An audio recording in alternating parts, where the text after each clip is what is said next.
आज प्रतिशत का पार्ट 2 समझाएंगे हम, दूसरा भाग समझाएंगे। तो देखो कैसे सवाल है। इसमें मैं आपको 2 तरह के सवाल सिखाऊंगा, ध्यान से सीखिए।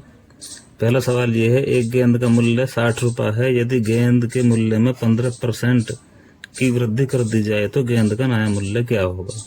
अभी हम कैसे करेंगे, एक गेंद का मूल्य 60 रुपये है और गेंद के मूल्य में 15% की वृद्धि कर दी जाए, यानी 60 रुपये जो है, जो कीमत है, उसमें 15% की वृद्धि कर दी जाए तो गेंद का नया मूल्य क्या होगा। वृद्धि यानी 60 का अगर हम 15% निकाल लेंगे, 60 का अगर हम कितना निकाल लेंगे, 15% निकाल लेंगे। कितना परसेंट, 15% निकाल लेंगे तो हमारा आंसर आ जाएगा। तो कैसे निकालेंगे, मैंने पहले समझाया था पहली वीडियो में।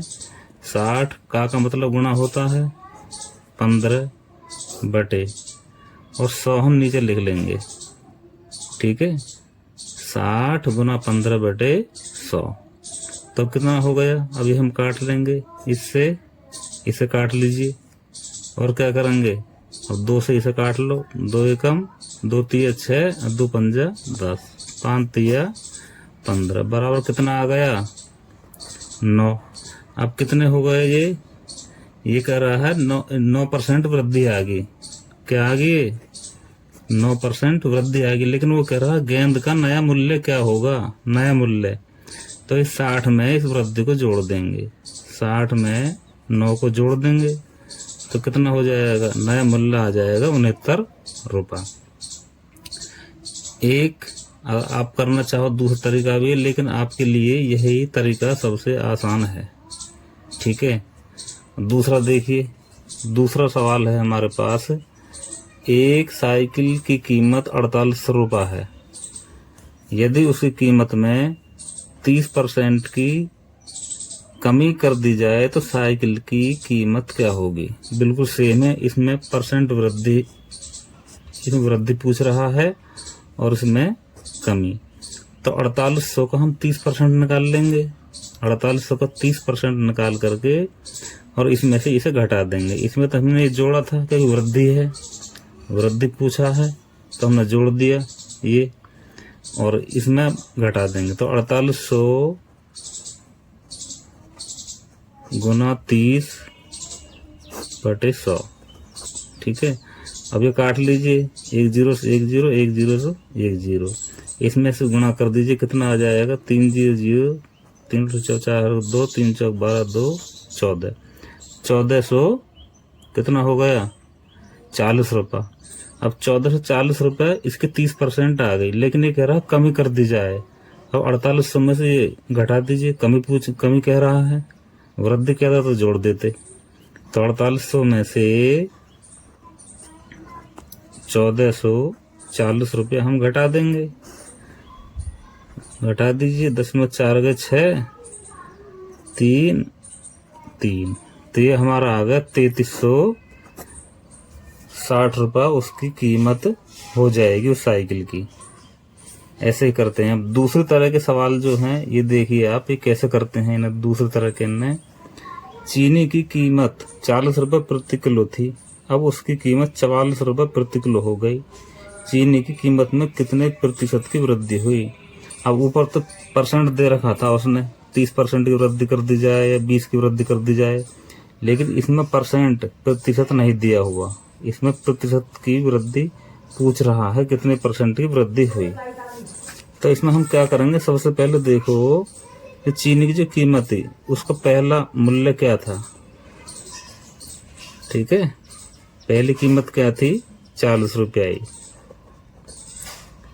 अब 44 रुपये जो हुई थी तो उसकी कीमत में 44 रुपये वृद्धि होगी। वृद्धि कितनी हुई थी, 44 रुपये कर दी थी। तो वृद्धि कितनी हुई भाई, 40 रुपये पहले कीमत थी और 44 रुपया उसमें दोबारा वृद्धि कर दीजिएगा। तो कै रुपये की वृद्धि हुई, कितने की वृद्धि हुई, 4 रुपये की। चीनी की पहली कीमत 40 रुपया ही, ठीक है। अब उसकी कीमत में 44 रुपया प्रति किलो हो गई है, तो वृद्धि कितनी हुई, 4 रुपये की। अब इस 4 रुपये की जो वृद्धि है, इस वृद्धि जो होती है परसेंट वृद्धि या परसेंट कमी वो हम ऊपर लिखते हैं, ये ध्यान रखना। अब कितने प्रतिशत वृद्धि पूछे, प्रतिशत वृद्धि पूछे या प्रतिशत कमी पूछे, ये ध्यान रखना। प्रतिशत वृद्धि या प्रतिशत कमी पूछे तो उसको ऊपर रखते हैं। अब 4% की वृद्धि हुई, 4 रुपये की, ठीक है, 4 रुपये की वृद्धि हुई तो ऊपर हम वृद्धि को लिखेंगे, ये तो हमें पता है। अब नीचे हम क्या करेंगे, जो पहला जो मूल्य था, प्रारंभिक जो मूल्य है, पहला मूल्य, उसे नीचे लिखते हैं, ये ध्यान रखना। पहला जो रेट है, पहला मूल्य, कीमत या लागत, तो कितनी है, 40 रुपया, ये हम नीचे लिख लेंगे और गुणा कर देंगे 100 की। अब ये गुणा कर देंगे तो ये काट लेंगे फिर हम, तो ये हमारी होगी 10% की वृद्धि हो गई इसमें, क्योंकि परसेंट वृद्धि पूछ रहा है।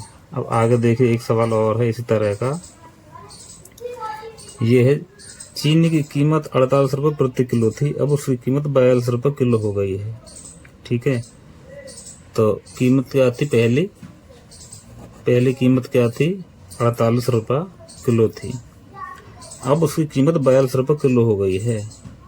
भाई पहले 48 ही, अब 42 हो गई तो घट गई, अब घट गई तो कितनी घटी, ठीक है, कमी कितनी आ गई, 6 रुपये की, 6 रुपये की कमी आ गई, पहले 48 थी अब 42 हो गई है। अब वो करा चीनी की कीमत में कितने % की कमी हुई, अब कमी कितनी हुई, अब ये हमें परसेंट में निकालनी है कमी, रुपए तो हमने लिख लिए लेकिन परसेंट में निकालनी। मैंने कही प्रतिशत वृद्धि या प्रतिशत कमी अगर जहां भी पूछे उसको ऊपर ले जाते हैं। तो कितने रुपए की कमी हुई, 6 रुपये की कमी हुई, तो 6 रुपये हम ऊपर लिख देंगे अपॉन, नीचे लिखते हैं प्रारंभिक यानी पहली जो कीमत है, ये दूसरी नहीं लिखनी, पहली कीमत 48 रुपये थी, चीनी की पहली जो कीमत थी 48 रुपये थी, अब 48 नीचे लिख देंगे, अब गुणा कर देंगे 100 की, क्योंकि परसेंट 100 का होता है। अब काट लोगे आप, 6 × 8 = 48, अब इस 8 से काटिए, कितनी बार कटेगा, 8 × 1 = 8, 2 8 2 16, ये कट गया 12.5, यानी 12.5% की कमी हुई। ये हमारा क्या आ गया, इसका आंसर आ गया। अब ऐसा ही एक सवाल और है, ये भी देख लीजिए। राम का वेतन 60,000 रुपये प्रति माह था, अब उसके वेतन में 3,000 रुपये की और वृद्धि हो गई, वेतन में कितने % वृद्धि हुई। अब देखो ये वही सवाल है, यानी पहला कितना वेतन था उसका, 60,000 रुपये, ठीक है। अब उसके वेतन में 3,000 रुपये की वृद्धि होगी, कितने की वृद्धि हुई, वृद्धि होगी 3,000 दी हुई है, इसमें वृद्धि होगी 3,000। अब वेतन में कितने % की वृद्धि हुई, ये कह रहा है जो वृद्धि जो हुई है ये कितने % की हुई है। तो प्रतिशत वृद्धि आ गया नहीं आ गया, तो मैंने कही थी प्रतिशत वृद्धि में जितनी वृद्धि है उसे लिख लीजिए ऊपर, तो 3,000 हम ऊपर लिख लेंगे, ठीक है। अब कितने में से पहला ये लिख लेंगे हम नीचे, और गुना 100 ऐसे कर लेंगे। अब काट लीजिए, 1 0 0, 2 0 से ये 0 कट गई, 1 0 से ये 0 कट गई, 1 0 से ये 0 कट गई, 6 बचा, 6 5 जा बराबर 5% की क्या हुई, वृद्धि हुई। यही हमारा आंसर आ गया। तो ऐसे अच्छी वीडियो मैं आपके लिए लाता रहूँगा साथियों, चैनल पर सब्सक्राइब कर लेना। बाय।